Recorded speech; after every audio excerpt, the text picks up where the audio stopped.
Bonsoir tout le monde. Dieu nous bénisse, shalom à tout le monde. Que la grâce et la paix de Dieu soient avec nous tous. C'est une soirée, mais j'ai vu parler de quelque chose qui est très capital. Et j'ai vu que chacun prête attention pour bien écouter le message, parce que c'est quelque chose qui va nous donner à chercher vraiment celui qui est la vie. On va lire un texte. Le texte est dans le livre de Marc, chapitre 8, verset 22 à 25. Il est écrit: il se rendit à Bethsaïda, et on amena vers Jésus un aveugle qu'on le pria de toucher. Il prit l'aveugle par la main et le conduisit hors du village. Puis il lui mit de la salive sur les yeux, lui imposant les mains, et lui demanda s'il voyait quelque chose. Il regardait et dit: j'aperçois des hommes, mais j'en vois comme des arbres qui en marchent. Jésus lui mit de nouveau les mains sur les yeux, et quand l'aveugle regarda fixement, il fut guéri et vit tout distinctement. Que Dieu nous bénisse.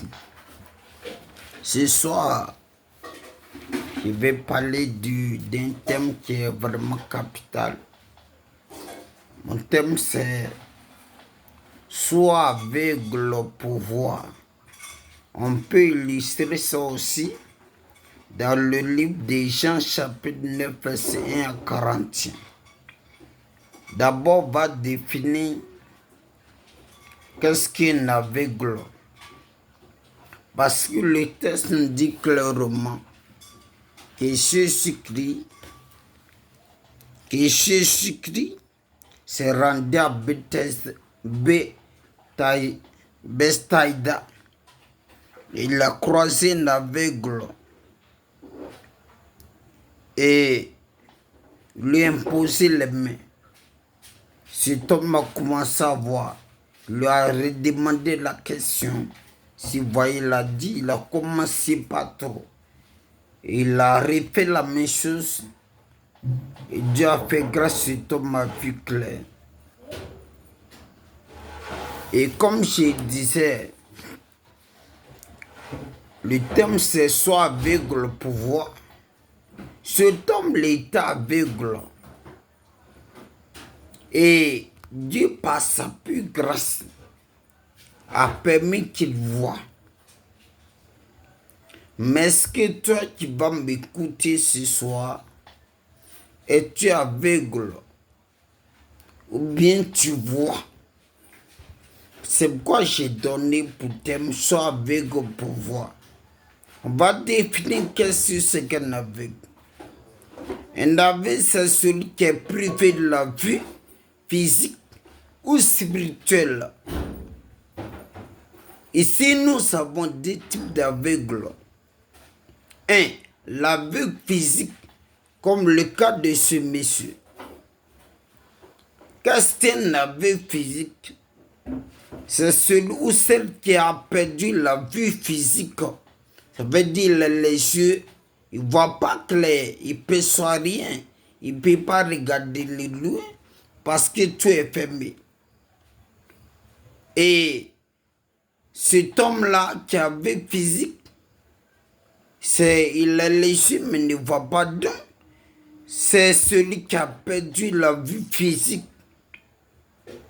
Donc pour se déplacer, il a besoin que quelqu'un le guide. Ça veut dire si on n'attrape pas sa main, il ne peut rien faire. Parce que ces jeux ne fonctionnent pas. Il a besoin de quelqu'un pour le déplacer. Et il a besoin que quelqu'un le guide, le conduise, comme le cas du monsieur. C'est une maladie. La vie physique, c'est une maladie. C'est une infirmité grave. Pourquoi il dit grave? Parce que ça te coupe de tout. Ça te rend, je dirais, ça te limite de tout. Grave. Car celui qui a atteint ne peut rien faire. Celui qui est aveugle ne peut pas le travail. Celui qui est aveugle ne peut pas réaliser, faire un projet. Celui qui est aveugle, même si on lui donne à manger, il faut quelqu'un pour mettre dans sa bouche. Il ne peut rien faire, ça veut dire tout est limité sur sa personne. Lui, il a besoin d'un guide, d'une personne. En un mot, c'est un esclavage. Donc, c'est une infirmité très grave. Et car celui qui a atteint ne peut rien faire. C'est ce qui concerne sa nourriture. Son accoutrement, c'est quelqu'un qui doit chercher pour lui. Oui, quand tu as vu physique comme vous, ce monsieur, ton accoutrement, tout ce qu'il te faut, c'est quelqu'un qui doit te guider. Parce qu'il t'est coupé de tout. Maintenant, les solutions, c'est quoi? Quand tu as vu physiquement, et tu es limité sur toi, tu es bloqué parce que tu deviens esclave. Là où tu ne veux pas qu'on te fasse partie, tu vas partir. Tu n'as plus de volonté ni de décision. Tu es coupé sur toi. Parce qu'un aveugle physique, il fait pitié. Oui. Il fait pitié. Mais pour sa guérison, c'est pour cette personne-là, ou ces personnes, la solution, c'est leur croyance en la foi en Jésus-Christ. Leur croyance et leur foi placée en Jésus-Christ, le Fils de Dieu. Il ne dit pas des marabouts qui vont semblant de faire voir les gens. Quand tu avais physique, celui qui a créé les yeux là, c'est lui qui peut enlever les écailles, qui peut faire que tu peux voir. Oui. Et celui qui a payé le prix, qui est mort pour toi, qui est humilié, qui est mort, qui est ressuscité des morts, c'est la personne de Jésus-Christ de Nazareth, le Fils de Dieu. Donc, si tu as cette infirmité, je t'exhorte, je t'encourage à faire recours à Christ, à lui donner ton cœur, à te repentir, afin qu'il puisse avoir pitié de toi et t'accorder la solution. Parce que ta solution n'est pas ailleurs. Elle est dans le Fils de Dieu. En dehors de lui, c'est peine perdue. C'est souffrance. Donc, bien-aimés, vous qui souffrez de ce mal, de cécité, d'aveuglement, la solution pour vous, c'est Christ. La bonne nouvelle, c'est que quelqu'un est mort pour vous. Il a versé son sang. Il a été humilié. Croyant en lui, recevez-le, repentez-vous et vous serez sauvés. Maintenant, le deuxième cas d'aveuglement dont je vais parler parce que j'ai dit, soit aveugle pour voir. Cet homme est aveugle. C'est pourquoi il a vu. Quand tu n'es pas aveugle, tu ne vois pas. Ou bien, quand tu n'es pas aveugle, tu ne cherches pas à voir. Cet homme, il était malade, il a souffert des années. Il souffrait. Et Dieu a eu pitié de lui. Il lui a donné la guérison. La même manière, le monsieur de Bethesda, son nom là c'est comme de Bethesda a été guéri. C'est possible pour toi. Parce que selon Hébreux 13, verset 8, Jésus-Christ est le même hier, aujourd'hui, éternellement. Alléluia. Maintenant, tu peux être là. Tu n'es pas vu physiquement. Mais il y a une sorte d'aveuglement qui n'est pas du tout bon. Donc, je vais en parler. Les questions de l'aveuglement ou bien l'aveugle spirituel. Ce point, qu'est-ce qu'un aveugle spirituel? Un aveugle spirituel, c'est celui qui est privé, écoutez-moi bien. Tu peux voir clair, tu vois les gens, tu causes, mais tu peux t'aveugle. Tu vas dire, moi je vois clair, moi j'ai des yeux, je vais au moins, je me déplace, je voyage, je fais tout, mais tu peux t'aveugle selon Dieu. Oui, n'es-tu pas aveugle? Combien même les gens font? Qu'est-ce qu'un aveugle spirituel? Un aveugle spirituel, c'est celui qui est privé de la connaissance de Dieu. Ça veut dire, oui, mais il ignore que Dieu existe.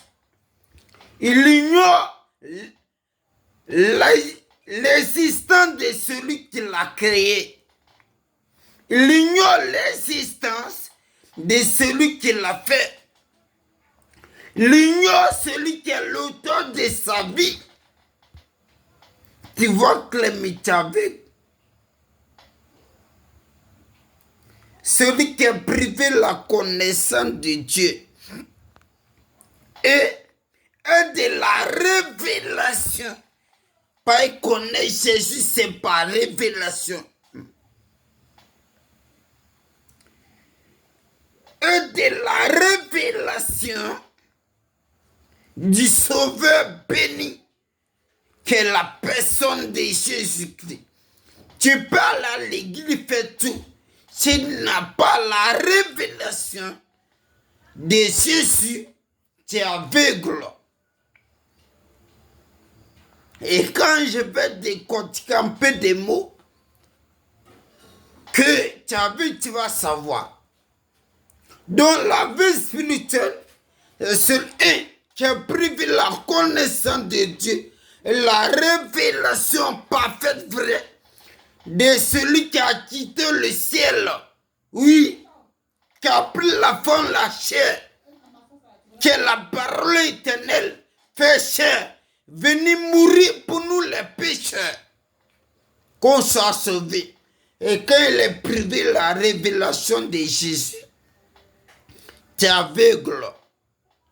Tu parles à l'église et puis tu es aveugle. On va voir ça. Si tu n'es pas aveugle, On va voir ça.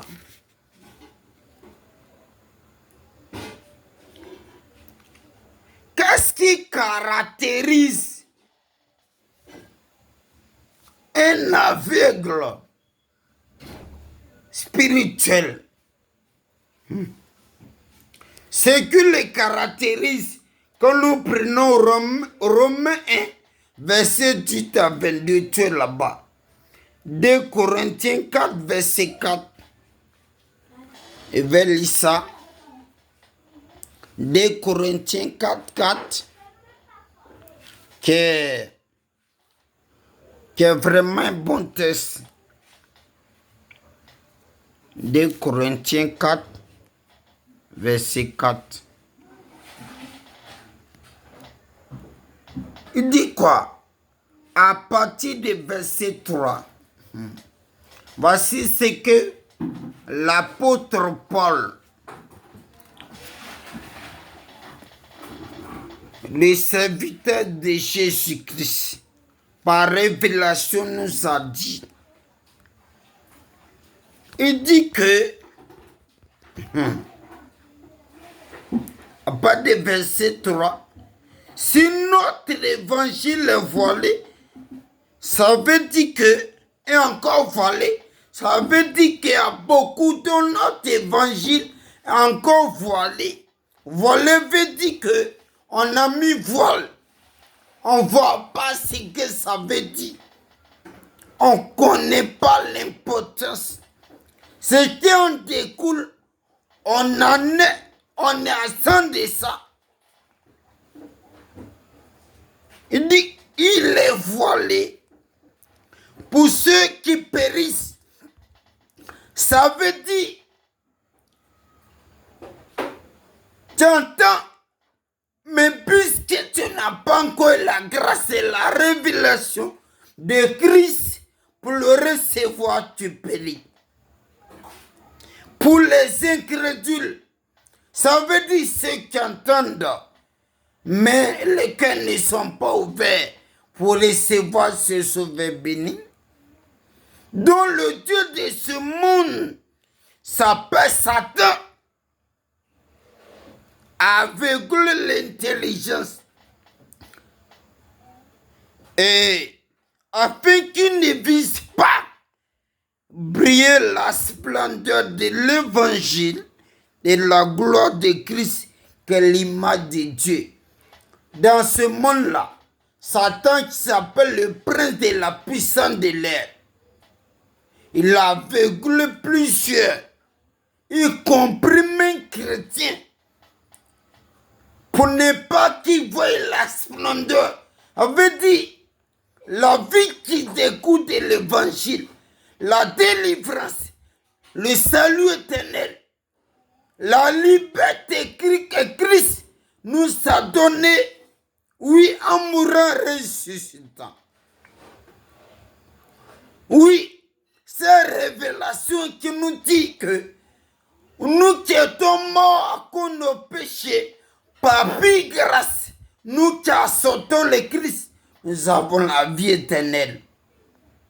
Qui nous donne à nous sanctifier, à nous éloigner des ordures, des produits de ce monde pourri, en marcher dans sa volonté parfaite, en vivant comme nous a laissé, de vivre en marchant dans ses traces, comme un pied inversé, 15 dit, puisque celui qui vous a blessé, vous aussi soyez saints dans toutes vos conduites, car il est écrit, vous serez saints. Oui, vous serez saints, car je suis saint. La révélation de Christ nous donne à nous sanctifier, nous donne à nous dépouiller, nous donne à nous mettre à part, nous donne à comprendre qu'on est dans ce monde, mais on n'est pas de ce monde. Nous donne à ne pas nous conformer au système sûr de ce monde. Nous donne à nous démarquer de la séduction du diable, à sortir du monde. Nous donne à ne plus adultère spirituel, qui veut dire les désobéissants chroniques, la loi divine, la révélation de Christ nous donne à le chercher, à faire comme lui, à lui appartenir, à marcher dans ses traces. Oui, celui qui a ces révélations se sanctifie. Celui qui a ces révélations marche jour et nuit pour plaire à Christ. Celui qui a ces révélations marche pour plaire à Jésus-Christ. Se sanctifie en évanouit le péché. Et ne cohabite pas avec le mal. Parce que les ténèbres et la lumière ne peuvent cohabiter ensemble. S'il vous plaît. Antoine a sanctifié nos langages, nos pensées, nos cœurs, en nous réserver plus pour la 9 ans. Parce qu'il revient pour chercher ceux qui sont mis à part. C'est pourquoi cherchons-le de tout cœur. Mettons-nous à part. Mais qu'on n'a pas cette révélation, qu'on pourra voir, mais on ne voit pas. Voici ce qui caractérise un aveugle spirituel. C'est celui qui croit connaître Dieu. Ou connaître, on ne connaît rien. C'est les gens ces jours connaisseurs. Quand tu vas, moi je connais la Bible. Moi je suis né à l'église. Et celui qui croit connaît Christ, mais ne connaît pas. Galates verset 3. N'es-tu pas avec? Est-ce que tu te joues pas au connaisseur? On va voir ce verset très puissant. Galates à partir du verset 3. Qu'est-ce que la parole divine pure, vraie de Dieu, de mon Père nous dit? Si quelqu'un pense être quelque chose, quoi qu'il ne soit rien, il s'habille sur lui-même. Oh, je connais, je la maîtrise, et surtout, Gala nous dit, si tu crois connaître quelque chose, si tu t'abuses, tu ne connais rien. Est-ce que tu crois connaître, tu connais? Est-ce que tu as la révélation de celui qui est mort pour toi? N'es-tu pas un aveugle spirituel? Et celui qui croit connaître, on ne connaît rien. Deuxième, il a la lettre, non l'esprit. 2 Corinthiens 3:6. Un aveugle spirituel, c'est celui qui a la lettre, non l'esprit. 2 Corinthiens 3, verset 6. Il nous a aussi rendu capables d'être ministres d'une nouvelle alliance, non de la lettre, mais de l'esprit, car la lettre tue, mais l'esprit vivifie. La lettre, c'est avoir les versets dans sa tête. C'est qu'on aime la Bible par cœur. Mais renier la puissance qui suit ça, que nous donne la transformation, la régénération. En un mot, c'est celui qui lit la Bible sans l'esprit, qui ouvre l'esprit à la compréhension. Et sachant des personnes font des débats qui n'ont pas de sens. Il va citer tel verset, mais vient en désaccord en fonction de ça. Avoir la lettre, c'est connaître la Bible, lire la Bible, connaître les Écritures, mais ne pas avoir l'esprit de Dieu. Car c'est l'esprit qui rend vivante en toi, en nous, la parole que nous lisons. C'est le Saint-Esprit qui régénère notre vie, qui nous métamorphose, qui nous donne par la foi en Christ la nouvelle naissance, qui renouvelle notre intelligence. Ces jeunes personnes, oh, moi j'ai été à l'église, il n'a rien vu, il n'a jamais été converti, il n'a jamais croisé le Christ. Troisième, il aime celui qui croit voir, celui qui a vie spirituelle, il aime juger et condamner. Il aime juger. Quand tu as vie spirituelle là, tu aimes juger et condamner. Jean 9, verset 29, on va voir ça. Jean 9, verset 29. Makadala brassi. Jean 9, verset 29. Ici, les questions d'un aveugle né dont Jésus a guéri. Il est parti, les pharisiens discutaient sur lui, donc il a appelé. Et regardez ce que ces pharisiens, docteurs de la loi, disaient. Nous savons que Dieu, ici c'est pas les pharisiens qui parlent.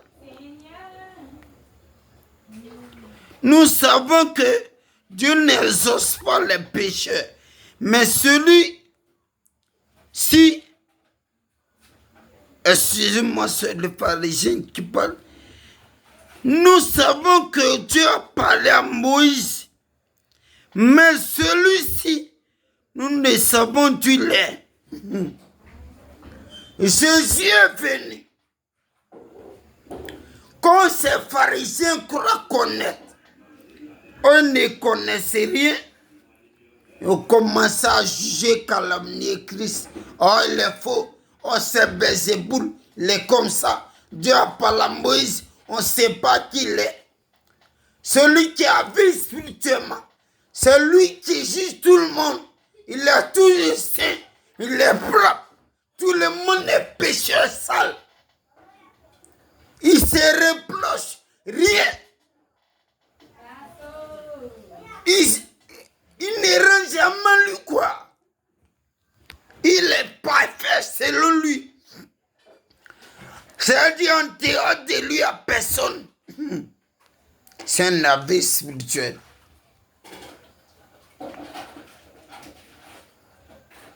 Il aime juger, condamner.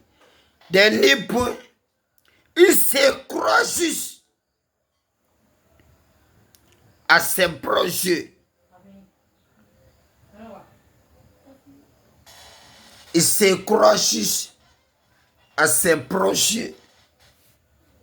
Jean 9, 19.